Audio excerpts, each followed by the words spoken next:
Federal tuition assistance is a program where it pays up to $250 per credit hour, and it breaks down into quarter hours, up to $4,500 per year.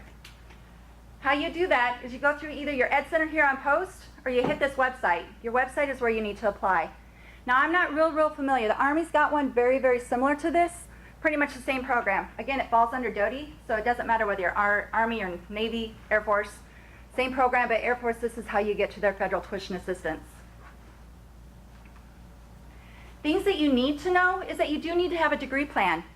And if you're not AGR, still listen to this, because guess what? State's pretty much going to mirror it. Not a whole lot of differences. But you need a degree plan. So what happens is the military wants you to get a good degree. They don't want you to just go to school and take this class and this class and this class. They want you from the beginning, and they want you to end with a degree, whether it's an associate's, bachelor's, or a master's.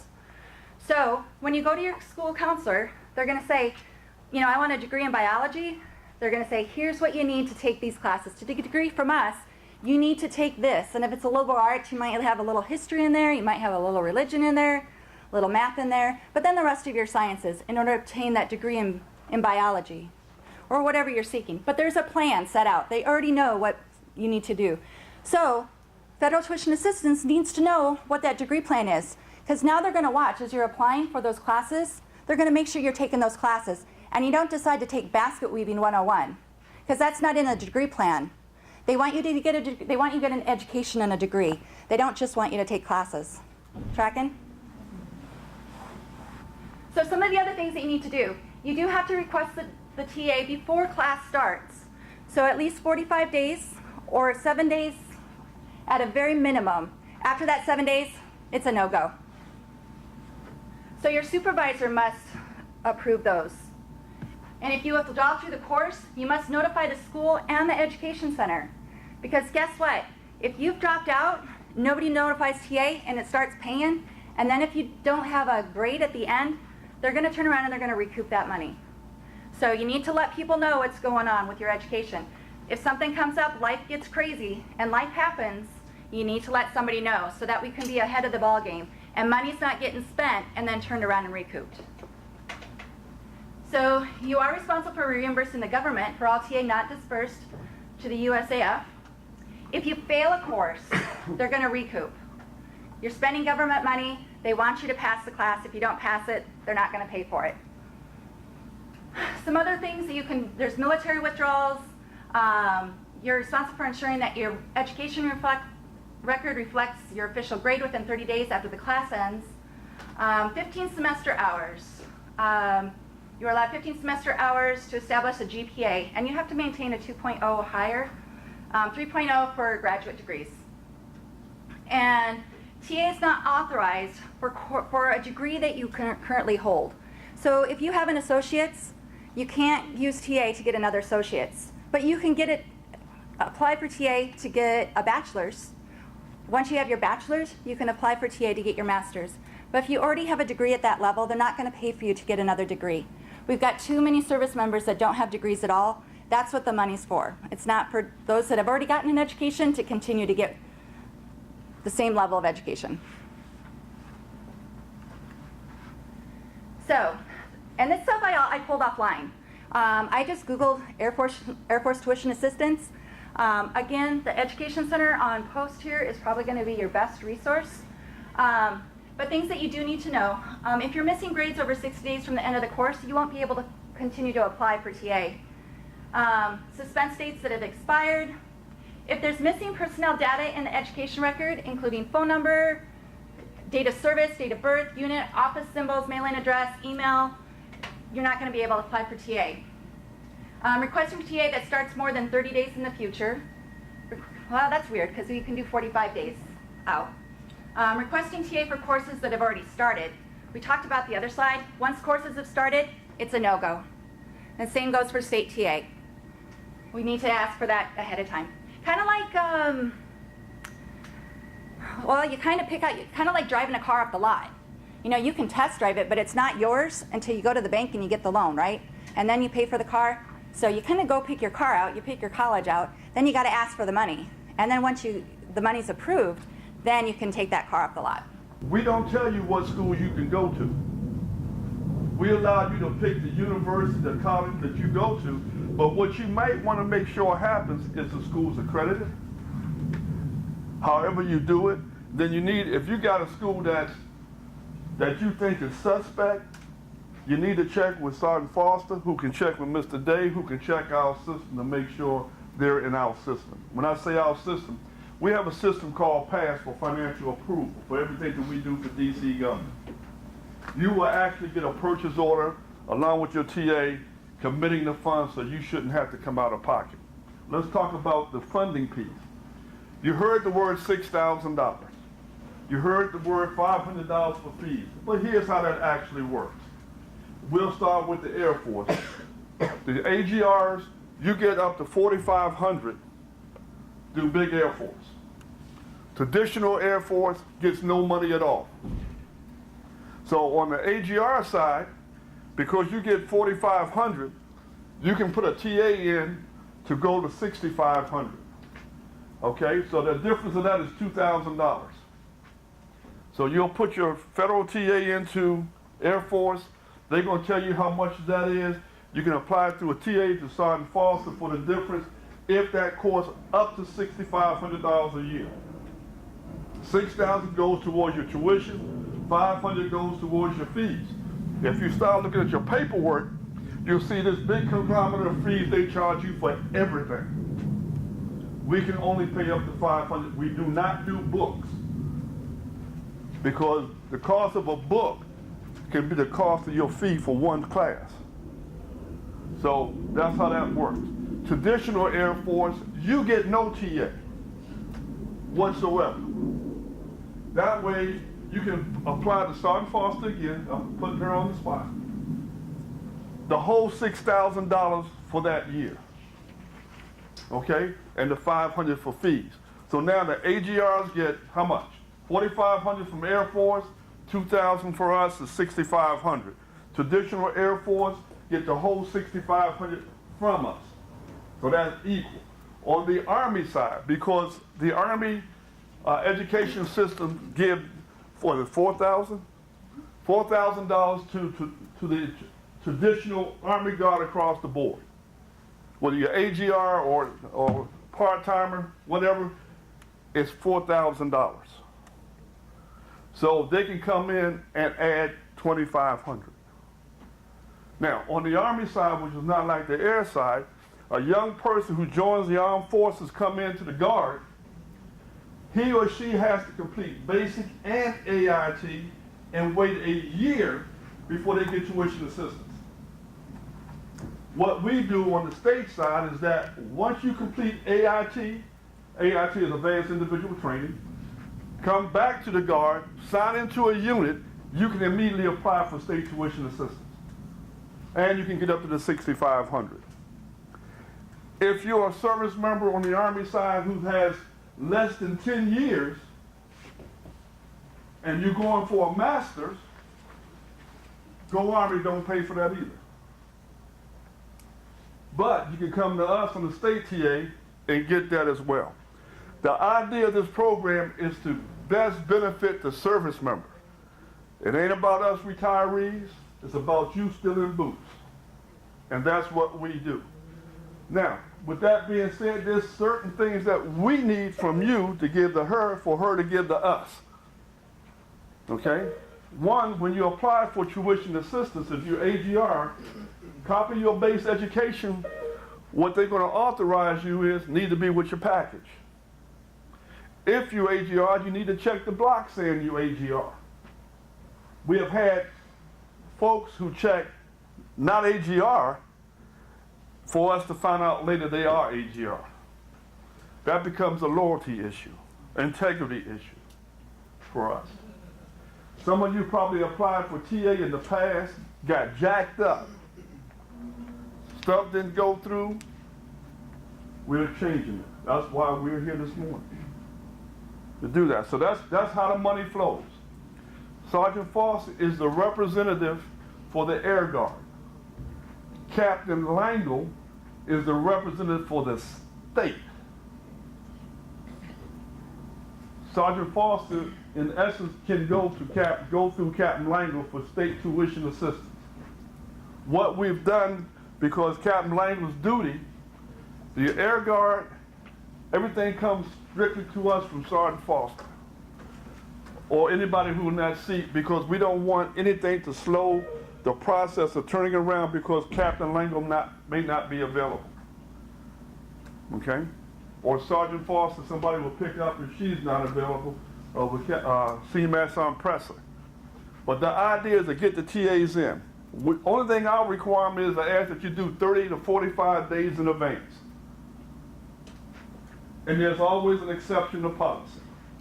But because we ask him for 30 to 45 days in advance to give us time to process it, and if there's anything wrong with that process, he checks it.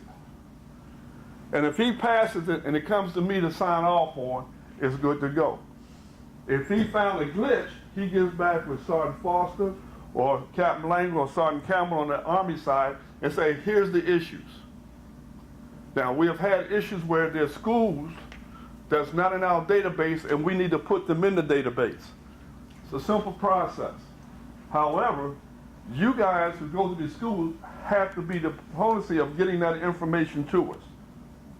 If a school's not in our database, we need a Dun & Bradstreet number, a W-9, and a business license.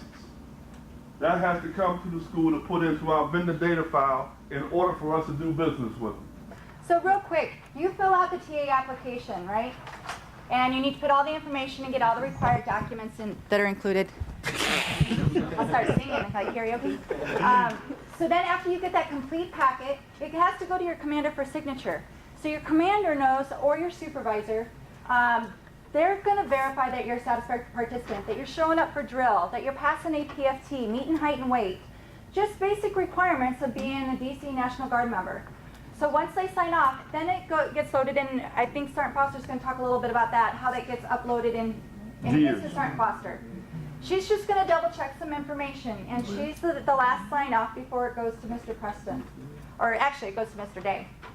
So then what happens is they take a look. They're going to see if that school's in our system. Make sure that there's an account set up. Because remember, we can go to school all across the United States. I do warn you, if you're Googling and you want to become a dog training, get certified in dog training and get a degree in dog training, don't go online and find some school. It's got to be an accredited school. So those online schools, some of them are for profit. They're not really necessarily accredited schools. So I really behoove you to do your research before you just say, yeah, I want to go to school and I found this one online and it looks like a really good deal. That's what I want to do. We've got some terrific schools, and it's probably more expensive, is the other thing. And if it's not, that's also a big red flag. You know, if it's not very expensive, I'd be going, what's going on? If it's not comparable to other programs at other schools. But we've got some good schools here in this location, so double check your local. I personally, depending on what degree you're seeking, if you have not gotten your undergrad, start out with community college and get those credits and then transfer them to your four-year college. So you're not spending tons of money. Books, classes are smaller, but there's a lot of different opportunities. There are online schools as well. So you can utilize that information. They're very good accredited schools. So once you send that application, we find out there's an account, then we set up the invoice process. We start up that purchase order. So now we've reserved money for you, right? And Mr. Preston talked about that. The money's obligated for you. But again, you've listed down what class you're taking, Math 101, Science 302, whatever it may be. And that's what that purchase order is for. So then Foster gets that, and she's going to email that back to you. So what you're going to do is you're going to take that purchase order. So it's a, an IOU to the school that says DC National Guard is going to pay my tuition for these classes that I've asked for. So you're going to take that along with your approved signed application that has his signature on it. You're going to take that to the school. You're going to take to the registrar's office or to student accounts or whoever handles the billing. It might be your VA representative. You're going to take it to them and say, here's where to send the bill. So now I can go to school.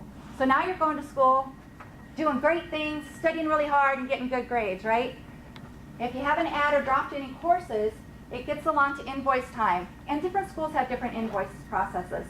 But now they see that you have a purchase order and it's going to say, bill DC National Guard to Mr. Day. So they're going to send that invoice to Mr. Day. That's why we need to give them that invoice, because it gives them that information, who to bill, where to. So that way they're not saying, hey, Sergeant. Actually, they don't call you Sergeant because you're just a student to them. They're going to say, hey, Mr. Jones, where's the money?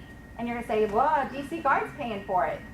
But remember I turned in that invoice, that's where you send it in, or I turned in that purchase order, that's where you send the invoice to. So then these guys can get it in a timely manner. And then once they get that invoice, oh yep, we've got a purchase order, cut a check. And then they send it to the school. When I get all the packets and gears, and I'm going through everything, and you guys are calling me and wondering why I haven't turned in your tuition assistance application, it's missing the course breakdown, it's missing the cost fee, it's missing your degree plan. It's 9 times out of 10, those are the two things that are missing, the degree plan and the course breakdown. And also, if it's less than 30 days, I need a letter, and I usually don't have those. So those are the things that will hold it up in gears, and that is why I don't sign off on it. So if you guys notice that it's not moving along, you talk to your CSS, I'll let them know that that's what it is. And check your emails from me. If I send you an email, it's either I'm sending you an email with your purchase order, or I have a question about your packet. Sergeant Layport, Sergeant Osecki, Sergeant Sullivan, Bidding, Sergeant Pratt, Sergeant Loveshorter, you know, those ladies. There are your CSS for here.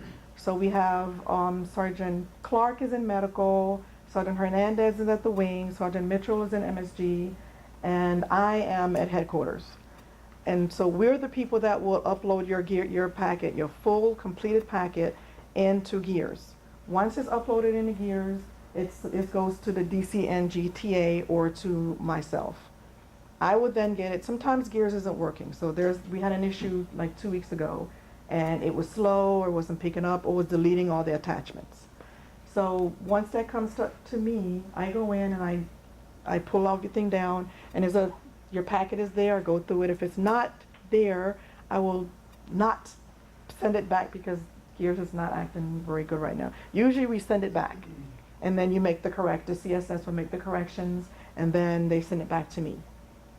What I've been doing is I've been emailing you. So if you got an email from me, or I'll CC your CSS to make sure that they know that you're missing something in the packet.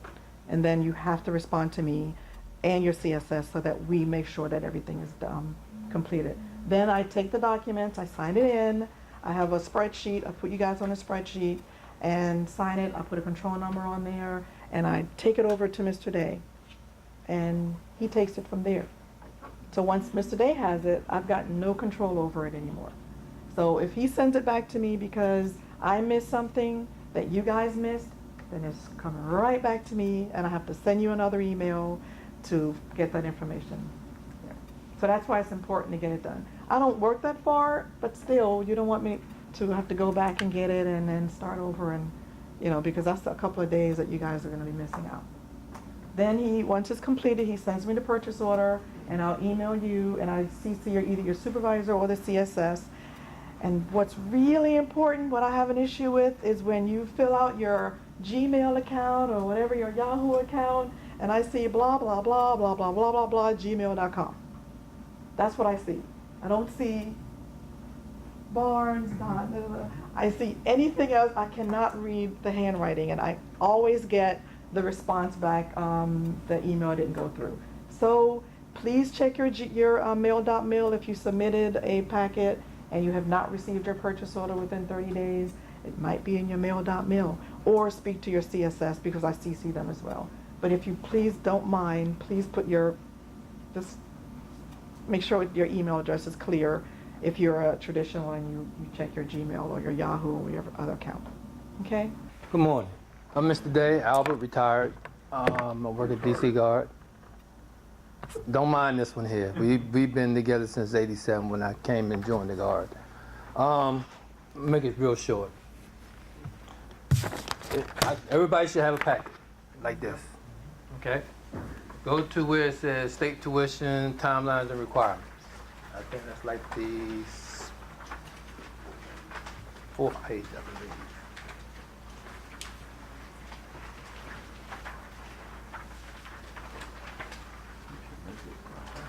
Might be page 7.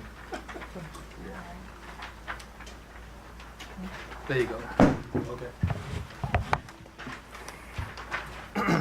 Real simple.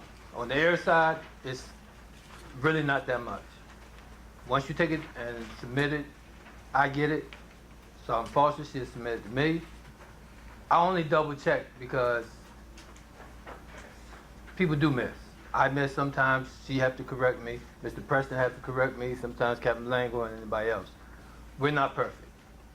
But to make it easier, I need your help to make sure that everything that pertains to your course is in the packet. This is the little cheat sheet. If you follow this, you have no problem. If you know how to do math, 'cause not everybody do, not saying everybody don't, but it's simple. 250, 3 credit hours, 750. Just that simple. You got $50 in tuition fees, technology fee, that goes too. Okay? Next page. Major Journal Worldly Form. Ma'am, you got that up there? I do not Okay, have don't a worry. picture of that. Okay. Self-explanatory. Name, address, street, city, and state. Some people have been putting just the street. I have no idea. Some people might live in Mexico, New Jersey. I have no idea. You must put the city and state. Just like Mr. Preston said, we have 2 different pots. If you're a DC resident, you come out of one. If you outside of DC, you come out of the federal on the other side. Let's see, last 4. Email civilian, please make sure it's readable. I do not use or like using your mail.mil. I do not like using that because sometimes it will not get through. Then you be calling Sergeant Foster or calling myself. Most times I direct you back to Sergeant Foster. Please don't take offense.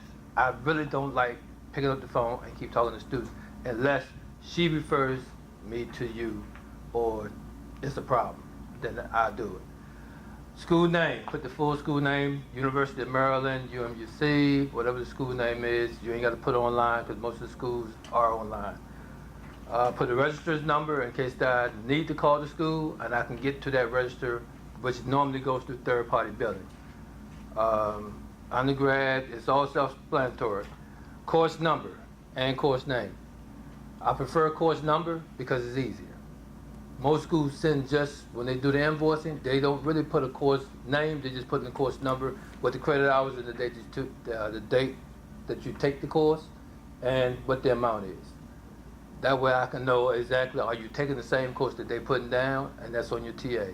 Some folks been putting one course along with a different course number, and they expect me to pay it. I'm very generous. Sometimes I do, depend, but most time I will pay it because it's just a little slight mistake. Your signature, because I think mostly everybody does what electronic signature. Commanders, they do both. Some of them are readable, some of them are not. I have questions of some that are non-readable, but some that's like little kindergarten can write it in. The base education officer, which is Captain Lango, the state, and then Sergeant Foster will sign on the top line. Mr. Preston will sign on the third line at the bottom. If his signature is not on it, and the school sends a copy of this with no signature on it, you just bought the class. No ifs and buts about it. It's like a loan. I'm sorry. I try to be fair. I like to be fair. It's not my money. It's you all's money. I like you all to spend it. I don't like taking money from no one.